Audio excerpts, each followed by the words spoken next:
We don't want to sit in a boring lecture. Architecture, architecture.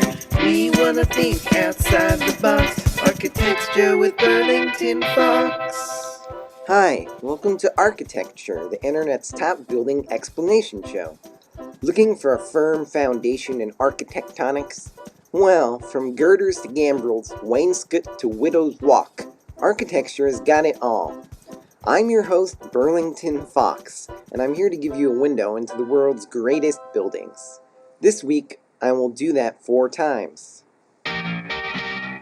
First off, we have the South Carolina State House.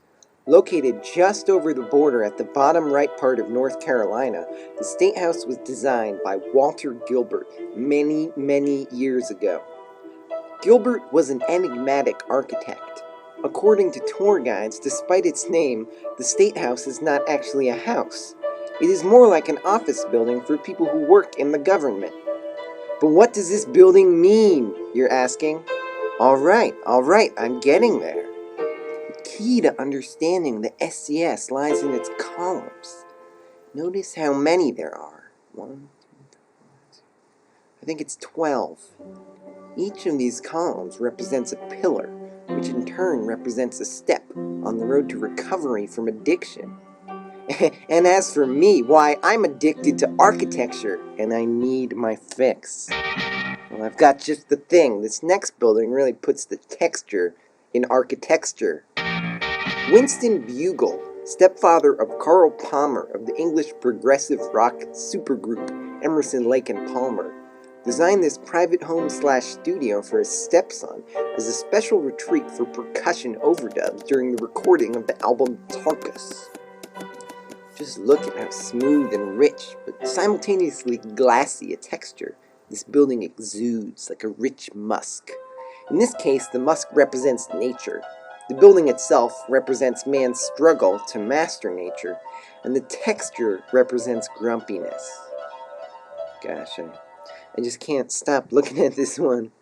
Got it on my overhead projector here. It's just so much texture. It's popping off the screen like a magic eye. We ought to cool down with some primitive cultures. This next building is called a yurt, which is short for yogurt. God knows where it is. This one is very primitive, so there's not much to say. I think you'll agree with me that it has a great shape, as well as a lot of shape, and we can all just say together, great job builders, this looks very sturdy, and leave it at that. Alright, this last one's going to be a special treat. Now, I get a lot of emails from viewers saying, "Hey Burlington, it seems like every building you explain is above ground.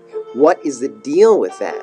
Well, to all of you, I say, first, I'm sorry I haven't had time to respond to your emails personally, but I figured I could respond all at once here. And then I say, innocent till proven guilty is charged.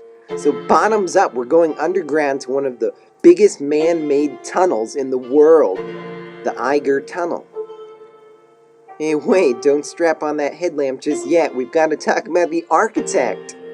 The Eiger Tunnel was masterminded by the Italian visionary Brent DiCrescenzo.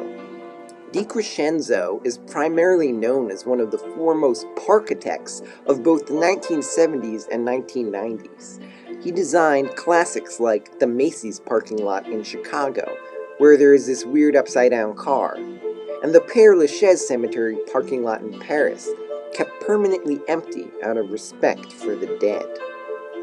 I consider the Eiger Tunnel, however, to be DiCrescenzo's greatest work.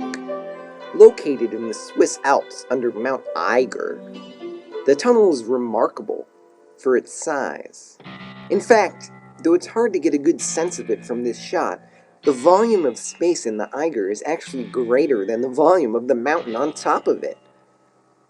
The tunnel represents both the vaginal canal from whence we all came and the grave to which we will all go. Well, thanks for joining me for another episode of Architecture, and don't forget, next time you're in a building, thank the men and women who built it. We don't want to sit in a boring lecture. Architecture, architecture. We want to think outside the box. Architecture with Burlington Fox.